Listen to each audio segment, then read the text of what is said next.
CH17 चारों पहुंचे मीका के घर। अब तक आपने पढ़ा।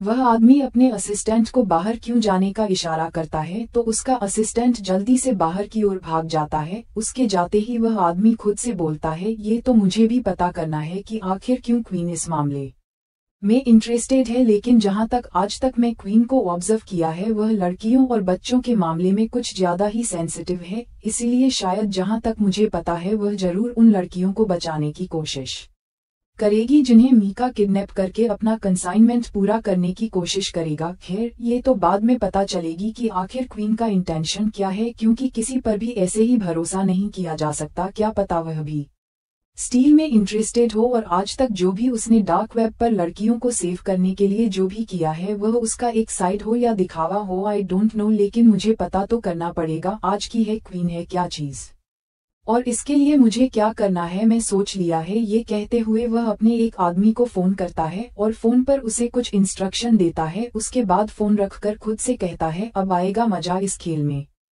सो क्वीन जल्दी मिलेंगे। इतना बोलकर वह जोर जोर से हंसने लगता है। अगर इस वक्त कोई इसकी कितनी खतरनाक हंसी सुन लेता तो वहीं पर बेहोश हो जाता। अब आगे अगले सुबह सौम्या, ध्रुव, आकाश और विहान चारों सुबह जल्दी उठकर अपना सामान लेकर अपने घर से निकल जाते हैं और सीधा एक स्टूडियो में जाकर पहुंचते हैं जहां पर वह लोग अभी अलग अलग फोटो खींचते हैं जिन्हें वह बीच बीच में अपने घर वालों को भी दे सके ताकि उन्हें लगे कि वह घूमने गए हैं। और अपने बैग पर वह अपनी फोटो को एडिट करके यूरोप के ही अलग अलग जगहों के पिक्चर्स एडिट करवा देते हैं। क्यों है ना आइडिया? अच्छा क्या कहते हैं आप लोग? उसके बाद सब लोग कंपनी पहुंचकर तैयार होने के लिए अपने अपने रूम में पहुंच जाते हैं और वहां पर अपना बैग तैयार करके कंपनी के बाहर निकल जाते हैं, जहां से चारों एक गाड़ी में बैठकर अपनी डेस्टिनी की ओर जाने लगते हैं। और फिलहाल के लिए आपको बता दें कि उनकी डेस्टिनी फिलहाल मीका का घर नहीं था, बल्कि वह आदमी था जो उनको मीका के घर तक पहुंचने वाला था। यह वह आदमी था जो मीका के घर में नए स्टाफ का इंतजाम करवा रहा था और जिसको सौम्या ने पैसों से खरीद लिया था। और वह आदमी वैसे तो नहीं मानता, लेकिन कभी सौम्या ने इसकी बेटी की मदद की थी इसलिए वह उसका कहना मान जाता है और उनका काम करने के लिए भी तैयार हो जाता है। रास्ते में बोलो उसे आदमी से मिलते हैं। उसके बाद अपनी गाड़ी छोड़कर उसे की गाड़ी में बैठ जाते हैं और यहाँ से शुरू होता है उन सभी का मिशन। लगभग 1 घंटे बाद वह लोग मीका के घर पहुंचते हैं और वह आदमी जिसका नाम राजू था वह उन लोगों को लेकर मीका के घर के अंदर चला जाता है। उसे वहां पर कोई भी नहीं रोकता क्योंकि उसका वहां पर आना जाना लगा रहता था और वह मीका का खास आदमी भी था। वह अंदर जाकर एक गार्ड को कुछ कहता है और वह गार्ड उनको वहां पर थोड़ी देर के लिए इंतजार करने का बोलकर अंदर चला जाता है और थोड़ी ही देर में मीका बाहर आता है। बाहर आकर उसे आदमी जिसका नाम राजू था उससे बोलता है, और राजू और बहुत दिनों बाद आया, तू कहाँ था इतने दिनों से? राजू वह सब आपको बताया तो था, गांव गया था, माँ की तबीयत ठीक नहीं थी इसलिए गया था। उसकी बात सुनकर मीका उसके जो पीछे खड़े थे उनको देखते हुए कहता है, और ये लोग कौन है तेरे साथ? राजू वो साहब जब मैं गांव में था तो मुझे ये लोग मिले, बेचारे बड़े ही परेशान है, इनका काम की जरूरत है और आपने भी कहा था कि आपको काम वाले लोगों की जरूरत है, इसीलिए मैं इनको यहाँ ले आया। मैंने सोचा क्या पता आपको लोगों की जरूरत है तो आप इन लोगों को रख ले, अगर नहीं रखोगे तो मैं दूसरी जगह उनके काम करने का कुछ इंतजाम करूंगा। फिर उसकी बात सुनकर मीका उन चारों को एक बार देखता है तो वह चारों यानी कि सौम्या, विहान, आकाश और ध्रुव उसके आगे हाथ जोड़कर खड़े हो जाते हैं। मीका उन चारों को ऐसे देख रहा था जैसे उनका स्कैन कर रहा हो। फिर वह उनको वैसे ही देखते हुए कहता है, हम तो तुम लोगों को कम चाहिए, लेकिन उसके पहले मैं तुम लोगों की आईडी देखूंगा, चलो अपनी आईडी निकालो। मीका के पास सुनते ही वह चारों एक दूसरे को देखते हैं। उसके बाद सब अपने अपने बैग से अपनी आईडी निकालकर मीका को दे देते हैं। उसके बाद मीका सबसे पहले सौम्या को आगे बुलाता है और उसे ऊपर से नीचे तक देखते हुए कहता है, अब तुम सब लोग, तुम लोगों अपने बारे में और तुम लोगों को क्या क्या काम आता है मुझे बताओ, फिर मैं उसे हिसाब से तुमको तुम्हारा काम बताऊंगा। मीका कैसे बोलते हैं कि सौम्या बोलना शुरू करती है, नमस्कार साहब, मेरा नाम गुड़िया है और घर में सब मुझे गुड्डी कहकर बुलाते हैं।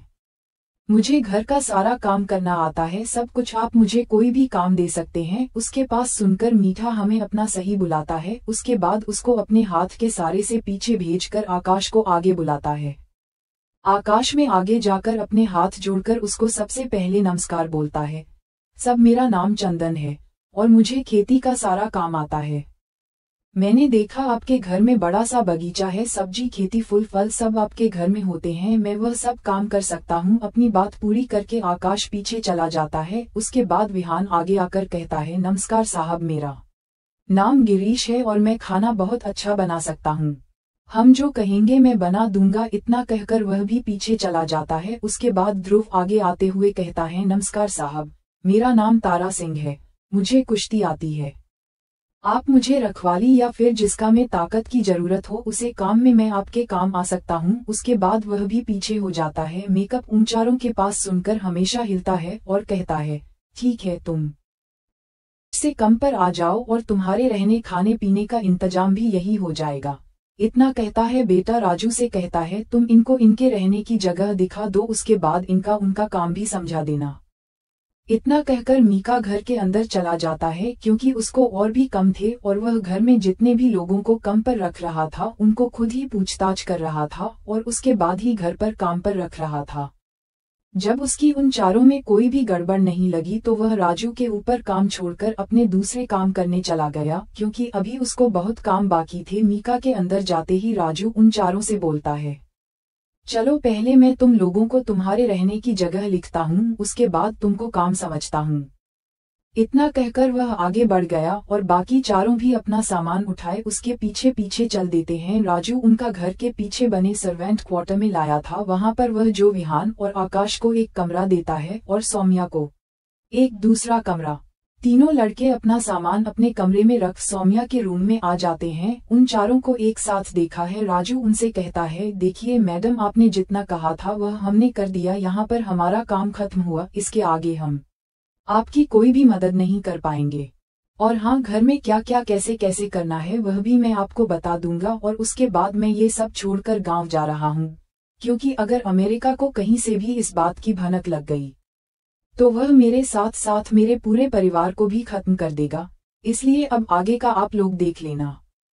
मैं बस आप लोगों को आगे का काम समझकर उसके बाद में चला जाऊंगा। सौम्या राजू की बात सुनकर कहती है, जितना तुमने किया है उतना ही बहुत है, इससे आगे का हम देख लेंगे। और तुम्हारे पैसे हमने तुम्हारे अकाउंट में पहले ट्रांसफर करवा दिए हैं। और हाँ, तुम अपने गाँव मत जाओ बल्कि अपने घर वालों को लेकर किसी दूसरे शहर में बस जाओ। कितना तो हमने तुम्हारे अकाउंट में पैसे डाल ही दिए हैं कि कुछ महीनों तक तो तुम्हारा बिना किसी काम के गुजारा चल जाएगा और तब तक तुमको कोई ना कोई काम भी मिल जाएगा। राजू उनके आगे हाथ जोड़कर धन्यवाद करता है। उसके बाद वह उनको उनके काम समझकर वहां से बाहर चला जाता है।